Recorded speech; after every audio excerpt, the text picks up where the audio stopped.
బాలీవుడ్ నటి అనన్య పాండే లైగర్ తర్వాత తెలుగులో మళ్లీ కనిపించే అవకాశం ఉంది.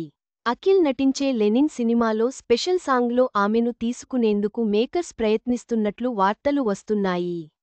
విజయ్ దేవరకొండ లైగర్ సినిమాతో టాలీవుడ్ ఇండస్ట్రీకి హీరోయిన్గా పరిచయమైంది young beauty Ananya Panday. First సినిమానే డిజాస్టర్ కావడంతో తెలుగులో మరో మూవీ చేయలేదు ఈ బ్యూటీ. ప్రస్తుతం బాలీవుడ్లో తు మేరీ మెయిన్ తేరా తు మేరీ, చాంద్ మేరా దిల్ అనే సినిమాల్లో నటిస్తుంది. ఇదిలా ఉంటే, చాలా ఏళ్లకు ఈ బ్యూటీ తెలుగు తెరకు ఎంట్రీ ఇవ్వబోతున్నట్లు నెట్టింట వార్తలు వైరల్ అవుతున్నాయి. అక్కినేని హీరో అఖిల్ నటిస్తున్న లేటెస్ట్ చిత్రం లెనిన్.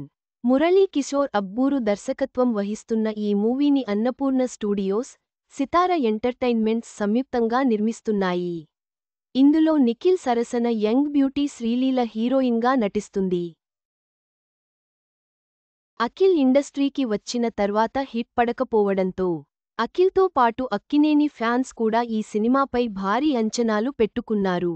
దీంతో మూవీ కోసం గట్టిగానే ప్లాన్ చేస్తున్న మేకర్స్, ఇందులో ఓ స్పెషల్ సాంగ్ పెట్టాలని చూస్తున్నారట. ఈ స్పెషల్ సాంగ్ కోసం క్రేజీ బ్యూటీ అనన్య పాండేను సంప్రదించారట మేకర్స్. ఆమె కూడా ఓకే చెప్పినట్లు తెలుస్తుండగా, దీనిపై అఫీషియల్ అనౌన్స్మెంట్ అయితే రాలేదు. ప్రస్తుతం వార్తలు మాత్రమే ఉన్నాయి. అనన్య పాండే లెనిన్లో నటించడం ఖాయమో లేదో తెలియాలంటే అధికారిక ప్రకటన కోసం వేచి చూడాల్సిందే.